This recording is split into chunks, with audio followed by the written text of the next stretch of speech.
ਇੱਕ ਨਾ ਕਿਸਾਨ ਸੀ, ਉਹਦਾ ਨਾ ਫਸਲਾਂ ਦੇ ਵਿੱਚ ਘਰ ਹੈਗਾ ਸੀ। ਉਹਦੀ ਬੁੜੀ ਨੇ ਵੇਖਿਆ ਕਿ ਨਾ ਚੂਹਾ ਲਗਾ ਫਿਰਦਾ ਤੇ ਉਹਨੇ ਆਦੇ ਨਾ ਬੰਦੇ ਨੂੰ ਆਖਿਆ ਵੀ ਤੂੰ ਨਾ ਸ਼ਹਿਰੋਂ ਕੜਿੱਕੀ ਲੈ ਕੇ ਆ, ਕੜਿੱਕੀ ਲਾਈਏ ਚੂਹੇ ਵਾਸਤੇ। ਉਹ ਬੰਦਾ ਉਹਦਾ ਗਿਆ ਕੇ ਸ਼ਹਿਰੋਂ ਕੜਿੱਕੀ ਲੈ ਆਇਆ। ਕੜਿੱਕੀ ਉਹਨਾਂ ਘਰ ਲਾ ਦਿੱਤੀ। ਜਦੋਂ ਚੂਹੇ ਨੇ ਕੜਿੱਕੀ ਵੇਖੀ ਨਾ ਤੇ ਚੂਹਾ ਗਿਆ ਮੁਰਗੇ ਕੋਲ। ਉਹਨੂੰ ਕਹਿੰਦਾ ਵੀ ਘਰੇ ਕੜਿੱਕੀ ਲੱਗ ਗਈ। ਮੁਰਗਾ ਕਹਿੰਦਾ ਕੜਿੱਕੀ ਲੱਗੀ ਤੇ ਮੈਨੂੰ ਕੀ ਹੈ, ਤੇਰੇ ਵਾਸਤੇ ਲੱਗੀ ਹੋਣੀ। ਉਹਨੇ ਕਿਹਾ ਚਲੋ ਠੀਕ ਹੈ। ਚੂਹਾ ਗਿਆ ਬੱਕਰੇ ਕੋਲ। ਉਹਨੂੰ ਕਹਿੰਦਾ ਵੀ ਘਰੇ ਕੜਿੱਕੀ ਲੱਗ ਗਈ। ਬੱਕਰਾ ਆਂਦਾ ਲੱਗੀ ਤੇ ਲੱਗੀ ਰਵੇ, ਮੈਂ ਕੜਿੱਕੀ 'ਚ ਪੂਰਾ ਹੀ ਨਹੀਂ ਆਉਂਦਾ। ਚੂਹਾ ਗਿਆ ਚਲਾ ਟੱਗੇ ਕੋਲ, ਵੱਛੇ ਕੋਲ। ਉਹਨੂੰ ਜਾ ਕੇ ਕਹਿੰਦਾ ਵੀ ਘਰੇ ਕੜਿੱਕੀ ਲੱਗ ਗਈ। ਵੱਛਾ ਆਂਦਾ ਲੱਗੀ ਤੇ ਤੇਰੇ ਵਾਸਤੇ ਲੱਗੀ ਹੋਣੀ ਹੈ, ਮੈਨੂੰ ਇਹਦੇ 'ਚ ਕੀ, ਮੈਂ ਕਿਹੜਾ ਕੜਿੱਕੀ 'ਚ ਪੂਰਾ ਆ ਜਾਣਾ। ਉਹਨੇ ਕਿਹਾ ਵੀ ਠੀਕ ਹੈ। ਉਹਨਾਂ ਕੁਛ ਦਿਨਾਂ ਬਾਅਦ ਨਾ ਇੰਝ ਹੋਇਆ ਵੀ ਕੜਿੱਕੀ ਦੇ ਵਿੱਚ ਨਾ ਸੱਪ ਆ ਕੇ ਫਸ ਗਿਆ। ਸੱਪ ਜਦੋਂ ਵਿੱਚੋਂ ਲੰਘਣ ਲੱਗਾ ਤੇ ਕੜਿੱਕੀ 'ਚ ਫਸ ਗਿਆ। ਤੇ ਉਹਨਾਂ ਦੀ ਬੁੜੀ ਜਿਹੜਾ ਕਿਸਾਨ ਦੀ ਸੀ ਨਾ, ਉਹਨੇ ਵੇਖਿਆ ਉਹਨਾਂ ਕੜਿੱਕੀ ਦੇ ਵਿੱਚ ਨਾ ਲੱਗਦਾ ਚੂਹਾ ਹੀ ਫਸਿਆ।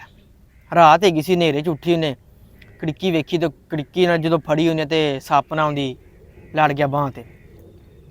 ਬਾਂਹ ਉਹਦੀ ਨੀਲੀ ਹੋ ਗਈ। 2-3 ਦਿਨਾਂ ਦੇ ਵਿੱਚ ਬਾਂਹ ਦਾ ਜਿਹੜਾ ਕੰਮ ਖਰਾਬ ਬਹੁਤਾ ਹੋ ਗਿਆ।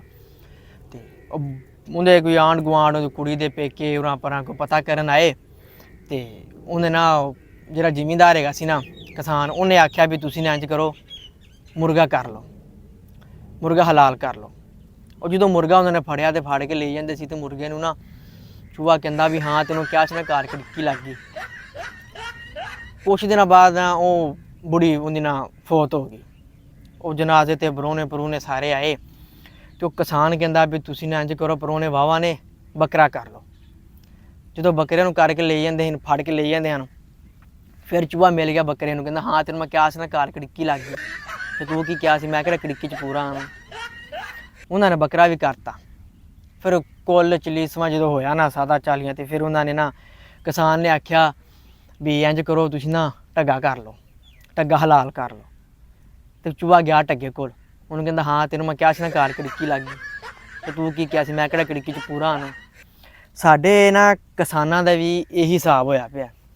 ਮੁਲਕ ਨੂੰ ਚਲਾਉਣ ਵਾਲਾ, ਮੁਲਕ ਨੂੰ ਪੈਰਾਂ 'ਤੇ ਖੜਾ ਕਰਨ ਵਾਲਾ ਕਿਸਾਨ ਹੈ। ਹੁਣ ਵੇਖੋ ਤੁਸੀਂ, ਜਿੱਡਾ ਵੀ ਵੱਡਾ ਅਫਸਰ ਹੈ, ਰੋਟੀ ਤਾਂ ਉਹਨੇ ਕਣਕ ਦੀ ਖਾਣੀ।